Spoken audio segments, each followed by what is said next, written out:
Alors, nous avons le plaisir d'accueillir ce soir Clément Bacle, qui est valenciennois, qui est à Euratech et à Eurasanté, dans les deux sites d'excellence en même temps.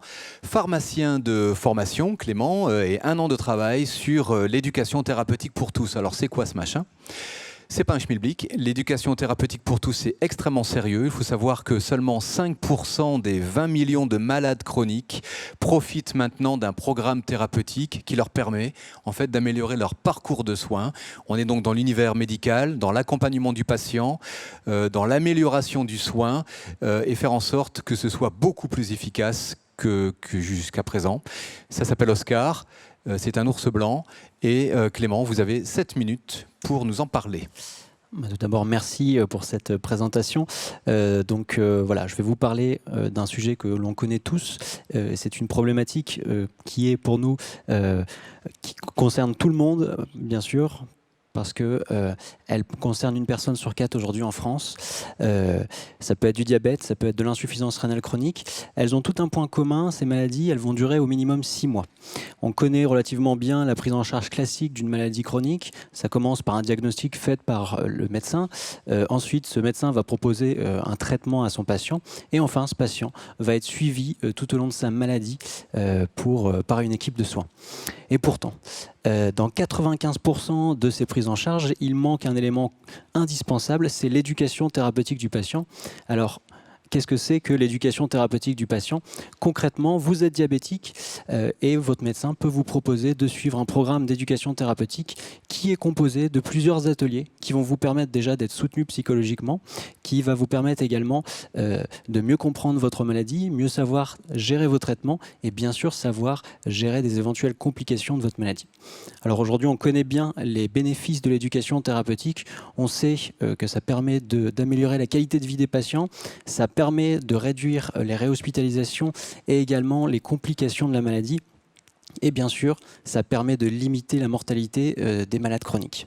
Et pourtant, comme on le disait, seulement 5% des patients bénéficient d'un programme d'éducation thérapeutique. Il y a donc 2 raisons à cela. La première, c'est que les soignants qui font de l'éducation thérapeutique vont, pour un programme de taille moyenne, faire 300 heures de tâches administratives par an. Pour les patients, de leur côté, il faut savoir que 80% de ces programmes se font au sein d'un centre hospitalier. Donc pour tous les patients qui travaillent la journée, qui habitent trop loin ou qui peuvent tout simplement pas se déplacer, ces patients-là pourront ne pas se rendre à leur programme. Fort de toutes ces expériences et tous ces constats, Samir et moi-même, on a donc décidé de créer Oscar. Donc Oscar transforme le parcours éducatif des malades chroniques. Et pour ce faire, on a donc développé avec Thomas, notre CTO, des outils numériques qui sont à destination des soignants et des patients.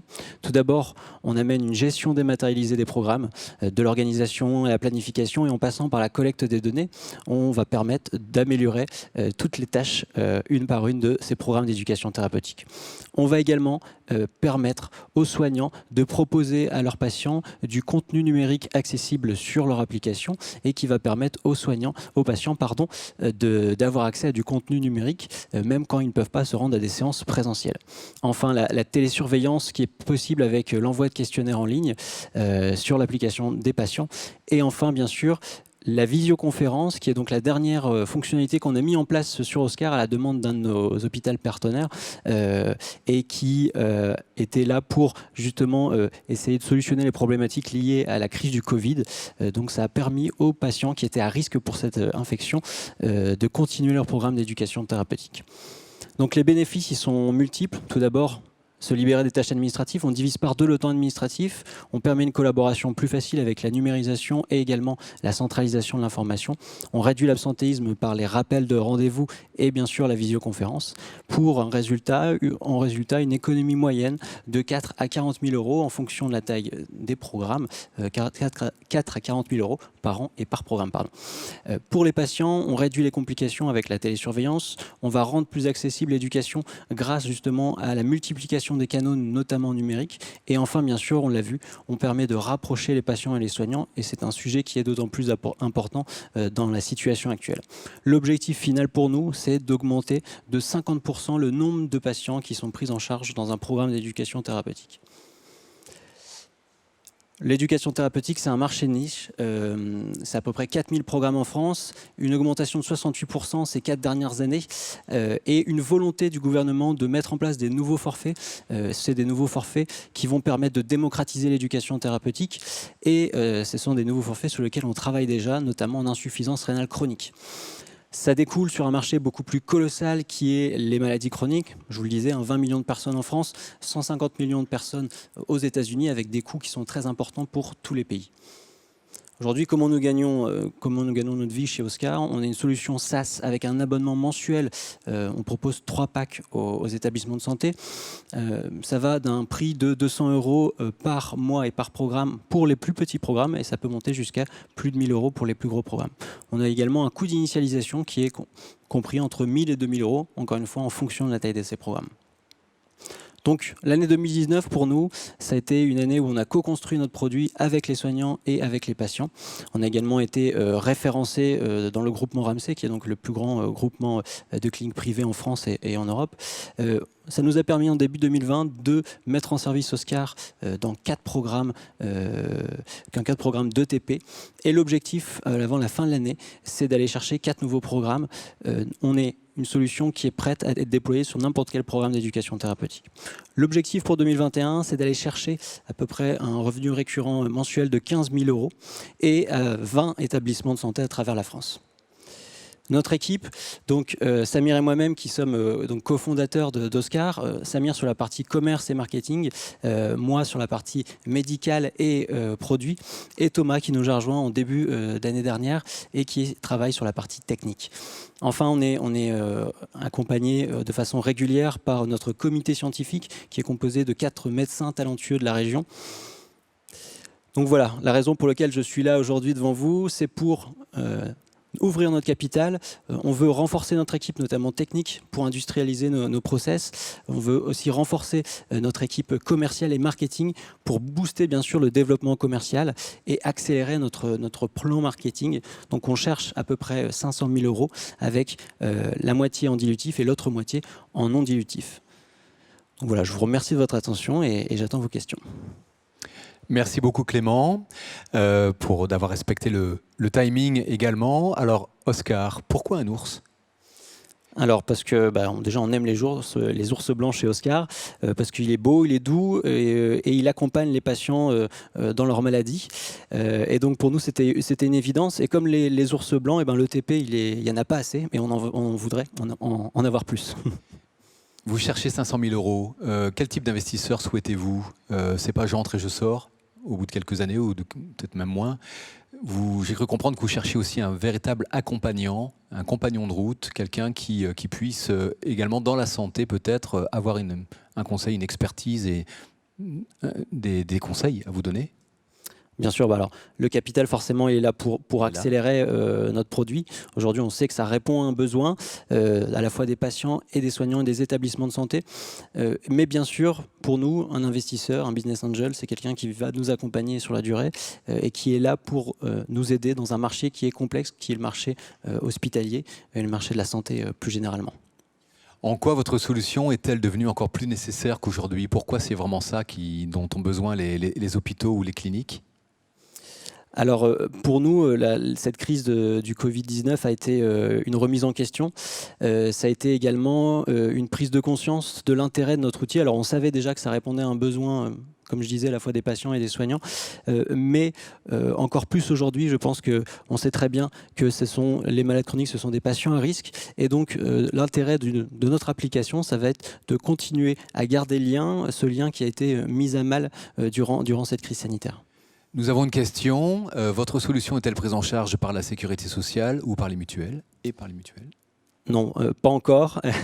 Donc en fait, voilà, je vous présentais notre comité scientifique. Aujourd'hui, l'objectif de 2021, c'est aussi de faire une étude clinique pour démontrer du bienfait et de la validité de notre application pour les patients.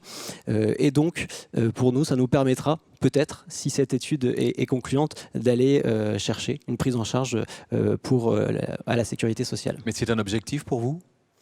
C'est un horizon? Alors ça peut être un horizon parce que ça favorise la pérennité bien sûr de ce genre d'application, de ce genre de solution. Et donc oui, c'est un objectif. Je reviens sur le Covid. Vous avez mis en place un module de téléconsultation. Est-ce que ça a bien fonctionné? Est-ce que ça peut être applicable à d'autres types de maladies? Alors la réponse est oui.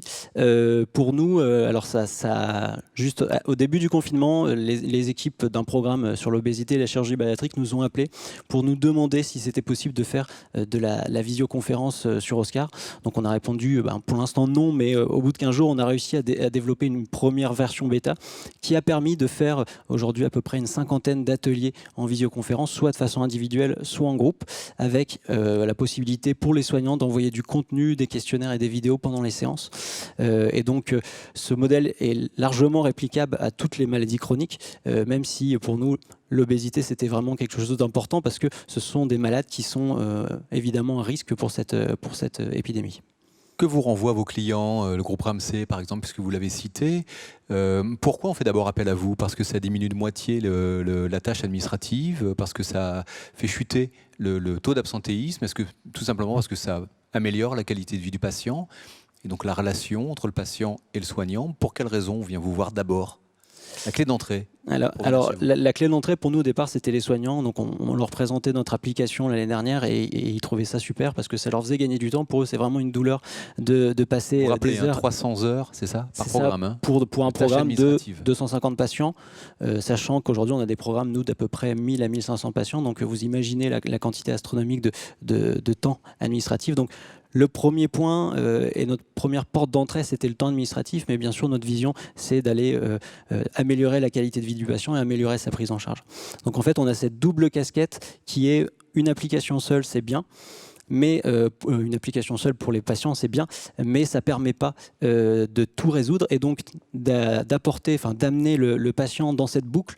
Ça a un effet vertueux parce que c'est le soignant qui va proposer au patient, qui va prescrire l'application et donc plus le patient utilise l'application, plus le soignant récupère des données et peut suivre son patient tout au long du programme. Et la valeur ajoutée, elle se situe, c'est du 50-50, c'est entre l'algorithme d'Eura Technologies ou la relation client, le parcours de soins Eura Santé. Votre valeur ajoutée? Pour nous, ça a été vraiment d'apporter un plus et de moderniser les programmes de TP. Par rapport à une concurrence, existe-t-elle déjà? Alors, la concurrence, elle est relativement faible aujourd'hui sur l'éducation thérapeutique. Bien sûr, sur les maladies chroniques, il y a beaucoup plus d'acteurs.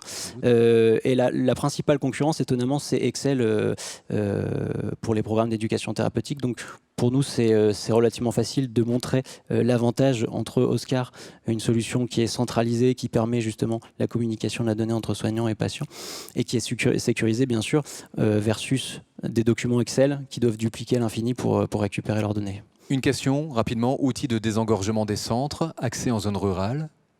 Deux questions différentes. Hein. Alors, des centres-villes ou des centres hospitaliers, c'est ça hein?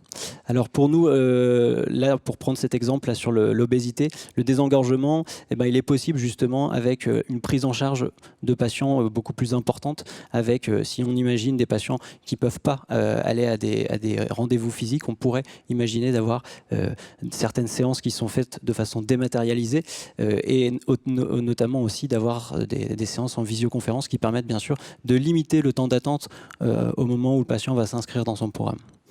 Et enfin, pour l'accès à la zone rurale, on sait bien que grâce à Internet, on peut, même si on habite à l'autre bout de la France, bénéficier des conseils d'un spécialiste dans une maladie donnée. On travaille notamment avec beaucoup de centres, on est en train de construire avec eux sur des thématiques sur les maladies rares, sur des patients qui vont habiter à Marseille mais qui n'ont pas le spécialiste qui est à Lille, et donc la possibilité pour eux de quand même participer à un programme d'éducation thérapeutique, même s'ils habitent à l'autre côté de la France. Vous abordez un petit peu la question de votre stratégie commerciale, obésité, insuffisance rénale, j'imagine évidemment, vous venez d'en parler un peu, que c'est parti. Donc, exactement. Donc, pour nous, la stratégie commerciale, elle se dessine, bien sûr. C'est l'obésité dans un premier temps et la chirurgie bariatrique parce que ce sont des patients qui sont jeunes. C'est une maladie, une problématique qui touche de plus en plus de monde avec le changement de mode de vie et d'alimentation. Et c'est surtout le seul traitement qu'ils peuvent avoir, à part la chirurgie, c'est de changer leur habitude de vie. Et donc, d'où l'importance des programmes d'éducation thérapeutique. Très bien, merci beaucoup. Nous respectons le timing. Tout juste. Merci beaucoup pour ton intervention.